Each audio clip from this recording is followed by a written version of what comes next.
ایک تاجر تھا حضور کے زمانہ نور میں، وہ پھلوں کی تجارت کرتا تھا، مشکات شریف میں موجود ہے۔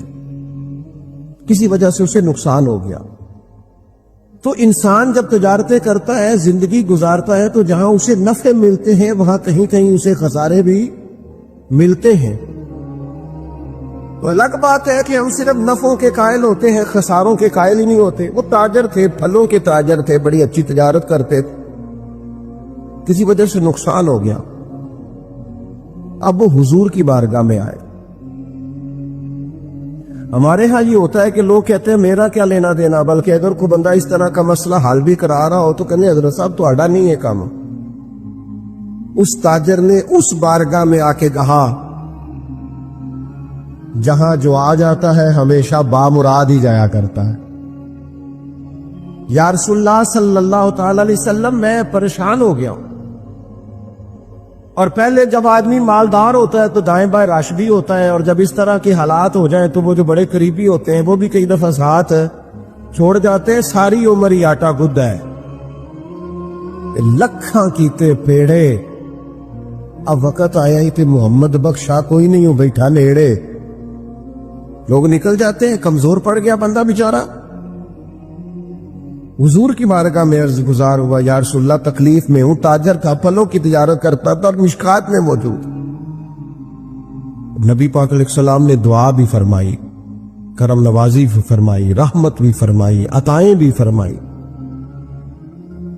لیکن حضور نے نہ صحابہ سے فرمایا سارے مل کے اپنے بھائی کی مدد کرو۔ تھوڑے پیسے کسی نے دیے، تھوڑے کسی نے دیے، تھوڑے کسی نے دیے، مل کے۔ اور ایسے لوگوں سے جو لوگ بڑے اس کام کے لیے ہر وقت ذہنی طور پر تیار رہتے تھے، ان لوگوں سے کہا اس کے ساتھ چلو، لیکن اس کا قرضہ ابھی بھی جتنا چڑھ گیا تھا اتنے پیسے جمع نہیں ہوئے تھے۔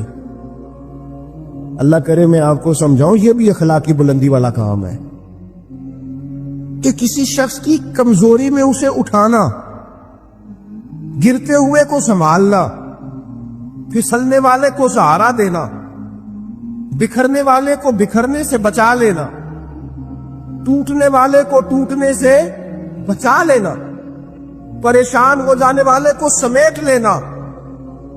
اللہ کے پیارے رسول صلی اللہ تعالی علیہ وسلم نے فرمایا اپنے بھائی کی مدد کرو۔ لوگوں نے مدد کی، لیکن اس حد تک اس کے پاس پیسے نہ ہوئے جتنا اس کا قرضہ تھا۔ اب حضور نے ان لوگوں کو بلایا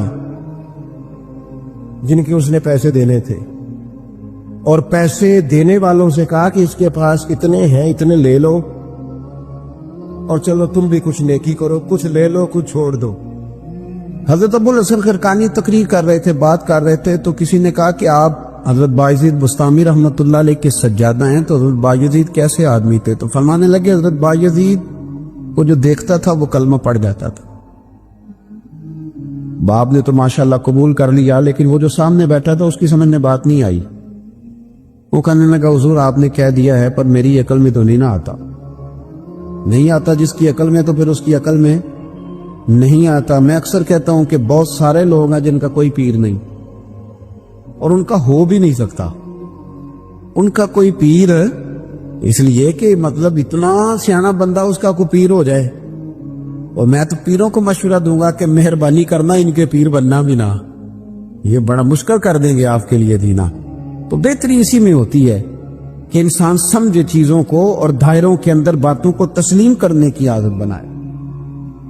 تو کہا کہ جو دیکھتا تھا حضرت بایزید کو کلمہ پڑھ جاتا تھا، تو حضرت ابو الحسن خرقانی سے وہ شخص کہنے لگا جی بابا جی آپ عجیب بات کر رہے ہیں کہ دیکھا اور کلمہ پڑھ گیا، بندہ دیکھنے سے کیسے کلمہ پڑھ سکتا ہے؟ ابو جہل نے بڑی جگہ حضور کو دیکھا تھا، اس نے تو کلمہ نہیں پڑھا، اور بایزید بستامی کو دیکھ کر لوگ مسلمان ہو گئے، یہ کیسی بات ہے؟ تو حضرت ابو الحسن خرقانی فرمانے لگے مجھے اللہ کی عزت کی قسم، ابو جہل نے ایک دفعہ بھی محمد رسول اللہ کو نہیں دیکھا صلی اللہ، بڑی قسم اٹھا لی، ایک دفعہ بھی محمد رسول اللہ کو صلی اللہ ہو۔ تو شخص کہنے لگا حضور وہ چچا تھے حضور کے، اور دیکھا انہوں نے ایک دفعہ نہیں 1000 دفعہ۔ فرمانے لگے میں سفید داڑھی سے بوڑھا آدمی مسند پہ بیٹھ کے قسم اٹھا رہا ہوں تو میری بات ہی نہیں سمجھ رہا، نہیں دیکھا ابو جہل نے محمد رسول اللہ صلی اللہ علیہ وسلم کو نہیں دیکھا تو کہا پھر کسے دیکھا؟ تو حضرت ابو الحسن خرقانی فرمانے لگے اس نے جب بھی دیکھا عبداللہ کے یتیم بیٹے محمد کو ہی دیکھا. یہ وہی عبداللہ کا یتیم بیٹا جو یہاں رہتا تھا. ایک دفعہ بھی اس نظر سے دیکھتا نا کہ یہ اللہ کے رسول ہے تو فوراً کلمہ پڑھ کے مسلمان ہو جاتا. جب بھی لوگ دیکھتے ہیں وہ اینک کی بڑی شاندار لگائی ہوئی ہے جس کے اندر سے کوئی آدمی بھلا نظر ہی نہیں آتا تو ان کو پھر بھلائی نصیب نہیں ہوتی. ایک نظر سے بھی اگر انسان دیکھتا ہے کہ جس سے اسے بھلائی چاہیے تو پھر اللہ اسے توفیق ہدایت عطا کر دیتا ہے.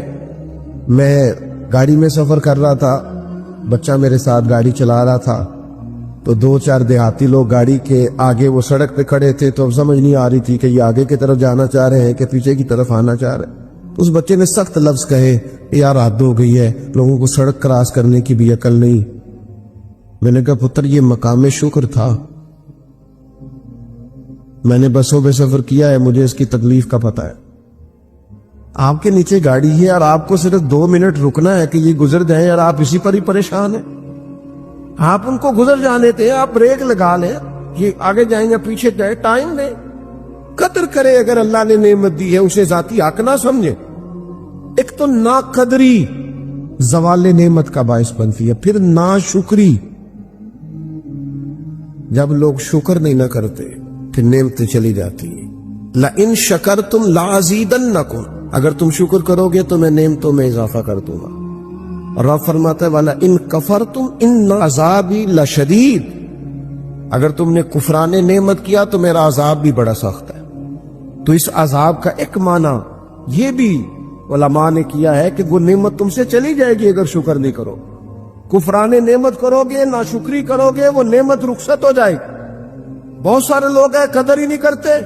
جہاں بھی آپ ہیں, جس مقام پر بھی ہیں, جہاں بھی ہیں, آپ کا سینہ ہر وقت چوڑا ہونا چاہیے. میں اپنے دوستوں کو سمجھانے کے لیے کہا کرتا ہوں کہ میں ناز سے کہتا ہوں جس طرح کے استاد مجھے ملے ہیں دنیا میں کسی کو نہیں ملے, اور جس طرح کے ماں باپ مجھے ملے ہیں میرا خیال ہے شاید کسی کو نہ ملے ہوں. اور پھر اس کے بعد جس طرح کے دوست, شاگرد, مرید, پیار کرنے والے, کہ دیکھو نا دوستوں کو جگہ نہیں ملی, کھڑے ہیں یہاں پہ. تو میں پھر کبھی کبھی ناز سے کہا کرتا ہوں خدا جانے بلندی ہے کہ پستی, پر جہاں میں ہوں وہاں کوئی نہیں ہے. آپ جہاں ہیں, جس مقام پر ہیں, آپ کی طبیعت شکر کے اندر ڈھلی ہوئی ہو. ایک ہمارے یہاں بچہ پڑھا کرتا تھا تو اچھے کھاتے پیتے گھر کا تھا, تو ہر وقت کی لڑائی, فلانی چیز نہیں ملی, فلانی چیز نہیں ملی, ہر وقت کا رٹا. تو مدرسے میں بچے کام لگے ہوئے تھے تو ہماری مسجد کی نا چھوٹی مسجد کی کھڑکیوں سے مدرسہ نظر آتا ہے. میں نے اسے کہا پتر وہ دیکھ ذرا کیا ہونے لگا ہے. تو مزدور نے پونا کھولا, دوپہر کا ٹائم تھا, پھر اس نے ہاتھ دھوئے, پونا کھولا, پانی رکھا, پھر وہ چھوٹا سا توڑا تھا سیمٹ والا وہ بچھا کے اس پر وہ بیٹھ گیا. پھر اس نے جب وہ کھولا نا پونا تو اس میں سے جو روٹی تھی وہ کافی ساری, اچار وغیرہ, سالن, وہ کچھ بونے کو بھی لگ گیا تھا. پھر اس نے جس شوق سے بسم اللہ پڑھی ہے نا, اور جس مزے سے روٹی کھائی ہے نا اس نے, اور پھر اسے اس کا تلفظ نہیں ٹھیک ہوگا, پر لفظ تاثیر سے بنتے ہیں تلفظ سے نہیں. ہو سکتا ہے اسے سیکھنے کی ضرورت ہو, لیکن اس نے جب وہ کھا کے ہاتھ اٹھائے نا اور کپڑے سارے مزدوری سے بھرے ہوئے, اور جس ذوق سے اس نے آسمان کی طرف دیکھا, میں نے کہا پتر اس کو رزق کھانا کہتے ہیں اور اس کو شکر کرنا کہتے ہیں. یہ لائن لگی ہوئی ہے کھانے پینے والی چیزوں کی, اور اے میں نہیں کھانی, تو اے میں نہیں کھانی, تو یہ میری پسند کی نہیں ہے, تو یہ میرے ابا جی کہا کرتے تھے بھوک لگی ہوئے تے ہر شے دا سواد ہے, تے نہ لگی ہوئے تے بڑے نخرے نے. نہ قدری اور نہ شکری یہ زوال نعمت کا باعث بنتی. کبھی نہ شکری نہ کرے, جو چیز ہے اس پر خدا کا ڈھیروں ڈھیر شکر ادا کرے, اور ہر حال میں شکر ادا کرے. کہے مالک نے جو مجھے دیا ہے کرم ہی ہو گیا ہے, جو اللہ نے مجھے عطا کی ہے اس پر اس کی رحمت ہو گئی, فضل ہو گیا. حضور علیہ السلام نے فرمایا 70,000 لوگ ہوں گے جنہیں رب حساب کے بغیر جنت عطا کر دے. فرشتے بھی حیران ہو کے پوچھیں گے تم کون ہو, کوئی حساب کتاب ہی نہیں ہوا. وہ کہیں گے ہم وہ ہیں جو ہر حال میں اپنے رب کا شکر ادا کرتے. وجود ڈھلے, میں اپنے دوستوں سے کبھی کبھی کہتا ہوں میرا نا وجود ڈھلتا ہے. کبھی آپ نے موم بتی دیکھی؟ اس کا وجود ڈھلتا ہے. تو ایک درویش نے کہا ہے وہ اس لیے ڈھلتا ہے کہ وہ سمجھتی ہے میرے اوپر روشنی ہے, اس روشنی کی وجہ سے وہ ڈھلتی جاتی ہے, وہ نعمت بڑی ہے, میرے اوپر نور ہے, لہذا وہ شکر میں ساری ڈھل جاتی ہے, ملیا میٹ ہو جاتی ہے. تو میں بھی کبھی کبھی دوستوں سے کہتا ہوں یار میرا وجود ڈھلتا ہے خدا کے شکر میں. کبھی کبھی دل کرتا فٹافٹ سجدے میں چلا جاؤں, 1 منٹ نہ لگا. یہ ادارہ مکمل ہوا ہے نا, یہ ہم نے شروع کیا تو مجھے ایک صاحب کہنے لگے 40 سال لگ جانے نے مولوی مسیطہ نہیں مکمل کر دے. اور میرے دماغ میں بات اڑ گئی, پھر یہ مکمل ہو گیا. اور اللہ کے فضل سے اس طرح مکمل ہوا ہے کہ علماء دیکھنے کے لیے آتے ہیں اور دیکھ کر کے لوٹ کے جاتے ہیں تو کہتے ہیں کمال ہی ہو گئی. تو میں کہتا ہوں خدا جانے بلندی ہے کہ پستی, پر جہاں میں ہوں وہاں شکر کرے, زندگی میں شکر کا مزاج پیدا کرے, شکر کی, اور ہر حال میں کرے. 2 بجے رات کو ایک شخص سید ابو البرکات شاہ صاحب سے مسئلہ پوچھنے آ گیا تو ان کے بیٹے سید محمود احمد رضوی صاحب رحمۃ اللہ تعالی علیہ ناراض ہو گئے. کہنے لگے کوئی ٹائم ہے مسئلہ پوچھنے کا, سویرے نہیں پوچھ سکتے تھے؟ تو سید صاحب تھے نا, کہنے لگے معبود شکر نہیں ادا کرتے, کوئی اللہ کے رسول کے دین کی بات پوچھنے آیا. آپ مقام شکر پہ کھڑے ہو نا, آپ کو زندگی سکون میں ملے گی. تیسری بات جس سے نعمتیں چلی جاتی ہیں وہ تکبر ہے. تکبر صرف ایک ذات کو زیبا ہے, متکبر صرف ایک ہے, وہ اللہ ہے. اللہ کی شان ہے کہ وہ متکبر ہے. پڑھا ہے نا سورہ حشر میں, اس کا ایک صفاتی نام یہ ہے کہ وہ کیوں, اس لیے کہ اسے بڑا ہی کوئی نہیں, سارے چھوٹے ہیں, تو وہ اکبر ہے. تو ہم سے تو بڑے ہی بڑے ہیں نا, بلکہ میرے جیسے بندے سے تو سارے بڑے ہیں نا. اب کرنا کیا ہے؟ عاجزی. نعمتیں ملے تو بندے میں عاجزی آئے. وہ یہ نہ کہتا پھر شکر ہے جی اللہ کا بڑا فضل ہے جی, 300 بندے کو رمضان میں راشن بانٹتا ہوں, شکر ہے اللہ کا جی, غریبوں کی مدد کرتا ہوں, میں نے جی ساری زندگی بہن بھائیوں کا بڑا. یہ شکر نہیں کر رہے آپ, یہ آپ بڑھوتری بیان کر رہے, تکبر نہیں. پھر سارے لوگ ہیں جن کے پاس پیسہ آیا رویہ بدل گیا, اقتدار آیا رویہ بدل گیا, 4 دن تازگی آئی رویہ بدل گیا, حالات بدل گئے. اگر آپ ناراض نہ ہو تو جب تک دکھ تھے تسبیح بھی چل رہی تھی, جب تک تکلیف تھی سجدے بھی ہو رہے تھے. آسانی ہوئی ہے تو سب بھول گئے, یاد ہی نہیں رہا. میرے عزیزو یاد رکھنا کہ تکبر نہیں, اللہ کی نعمت پر کبھی تکبر نہیں, ہمیشہ عاجزی, جھک جانا. بڑی سادی مثال ہے اور سب کو یاد ہے. درخت کو پھل لگ جائے تو ٹہنیاں جھک جاتی ہیں, اور جھکنے کا مطلب یہ ہوتا ہے کہ پھل لگا ہوا ہے. اور اگر درخت کھڑا ہو, ٹہنیاں بھی کھڑی ہوں, اکڑی ہوئی ہو, تو اس کا مطلب یہ ہے کہ پھل کوئی نہیں. جو بندہ آپ کو جھکا ہوا ملے نا, عاجزی کرتا ملے, سمجھو پھلدار ہے. لیکن اگر تکبر نظر آئے معاذ اللہ, تو پھر اس کا معنی یہ ہے کہ اس نے اپنے آپ کو پھلدار نہیں سمجھا. قارون حضرت موسیٰ علیہ السلام کے زمانے کا مالدار ہے, لوگ رشک کرتے تھے اس کے پیسوں پر, اور ایسا مالدار کہ جس کے خزانوں کی چابیاں اونٹ اٹھایا کرتے تھے, پیسہ ہی پیسہ. حضرت موسیٰ علیہ السلام نے کہا زکوٰۃ دو, کہنے لگا اب آپ نے معاذ اللہ پیسے بھی لینے شروع کر دی. یہ بڑا مسئلہ ہوتا ہے نا بعض لوگوں کو. تو بہت سارے لوگ اس کے آنے جانے پر رشک کرتے تھے, لیکن پھر تکبر کیا نا اس نے, نعمت پر شکر کی بجائے تکبر کیا نا, تو اللہ نے زمین کو حکم دیا, رب کریم نے اسے زمین میں مال اور خزانے سمیت دھسا دیا, زمین میں غرق ہو گیا. کیوں؟ کہ اللہ کی نعمت میں متکبر ہے.